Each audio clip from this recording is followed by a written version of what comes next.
Hey there, Hofstra fans. Welcome to another episode of Blue and Gold Weekly. I'm your host, Kevin Dexter. Well, it is 2 weeks in a row with a program-defining win for the Hofstra men's basketball team. Last week it was at Pitt, and this week they improved to 2-0 against the ACC with a big-time performance on the road at Syracuse. The Pride went toe-to-toe with the Orange and came out on top with Cruz Davis leading the way.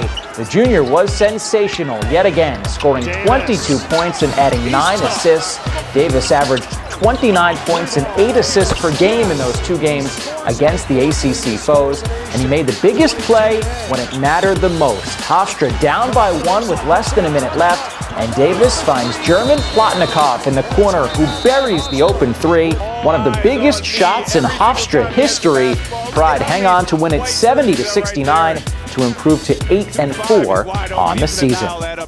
An incredible win for the Pride and an incredible shot from the longest tenured member of this Hofstra program in German Plotnikov. I had the chance to sit down with him and discuss the shot and the Hofstra season so far. He's the veteran of the Hofstra men's basketball team, and he just hit one of the biggest shots in Hofstra history up at Syracuse over the weekend, German Plotnikov. German, thanks for a few minutes. What is the feeling around the team after these 2 big wins these last 2 weekends? I mean, we got to be feeling great, you know what I mean? I think it's a great confidence boost for the team, just going into a conference play, and it's only up from here. So take me through those last couple of minutes. Obviously, you guys had a lead. Syracuse comes back. They take the lead. What did you see on that last play when you knocked down that corner 3? I just know that, thank God for Cruz Davis. He's such a, you know what I mean? Shout out Cruz. He's a great player. He's the best player on this team, and you know what I mean? He was able to make a great play, get in the paint, read the defense, and deliver the pass just perfectly for me to hit a shot. And I know it's like people say it's a big shot, but that's not something I haven't done before. It's a catch and shoot 3. I think that's where I thrive, and I was happy I was able to deliver. And you kind of stole my next question. I mean, the play that he made, right? He triple team there and still to find, I know he's a lefty, but to find you with the left hand, wrap around. And what about the play that he made there? I mean, how about that? Like I say, he's our best player. He's the guy we all lean on, and you know what I mean? We all here to help. We all here to win games, and he's the big part of it.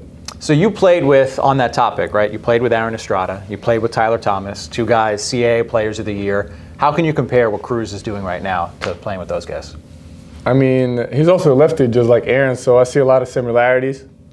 And, you know, it's just great to be surrounded by such great players. You know, Aaron had a good career, having a good career in the NBA, now overseas. Tyler is a tremendous player as well.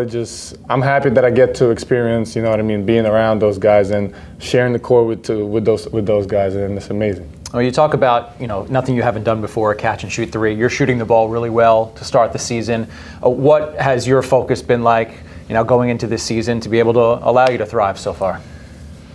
I mean, it's not a secret. I mean, I don't like recognition and all that stuff, but at the end of the day, I work hard in the postseason as well, you know what I mean? In the summer, I'm here, and it's from May to late August, I'm here in the facilities, getting work in, playing pickup, working out, doing all these things, you know what I mean? So I work hard myself as well.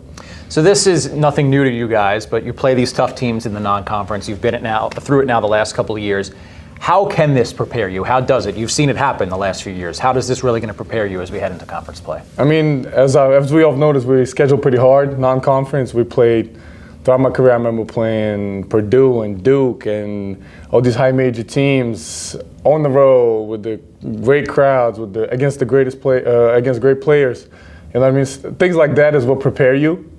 I think the harder you schedule early on, the easier it's going to be for you later on. So I guess this is what we're doing. And on top of that, we're stacking wins. So I think we're in a pretty good shape here. And how does it help the team, you know, come together, right? When you play these tough games and you lose, yes, you're playing it to prepare you. But when you win these games, how does that just kind of bring the whole together? It's amazing. You know what I mean? After the Pitt game, after Syracuse game, I just catch myself walking in the locker room, and there's players already in there, and we all jumping, and we're all so happy for each other. We're hugging and jumping and dabbing each other up, celebrating.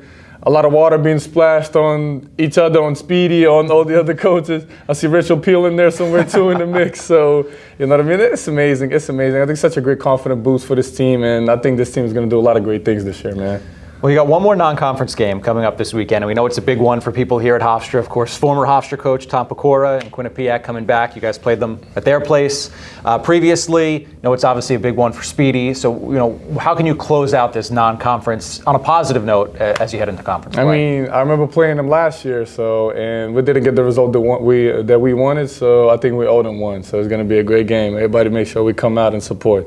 And then, you know, conference play quickly looking ahead. I mean, you guys have made noise. There are other CAA teams who have made noise. You've had good wins. We know it's going to be a tough one. As always, you know, what is the mindset as we head into conference play here? I mean, I think that's the beauty of it. That's the beauty of a competition. There's so many great teams out there, you know what I mean? I can, off the top of my head, say UNCW, Towson, Charleston, all these great teams are up there, and they, you know what I mean, they're ready to compete, just all of us. And like I said, the competition is such a beautiful thing. I can't wait for it to start. All right, well, German, big time shot over the weekend. Congrats on the win and the early success, and we'll see you coming up a couple home games at the MAC in a row. Finally get a chance to see you guys at home. Thank you very much. Thanks again to German for a couple of minutes. It is a big one this Sunday to wrap up non-conference play for the Pride, as we talked about. They'll take on Quinnipiac at 1 o'clock in the return of former Hofstra head coach Tom Pecora. Well, the Hofstra women nearly pulled off an upset of a local rival this weekend. They battled tough on the road at St. John's.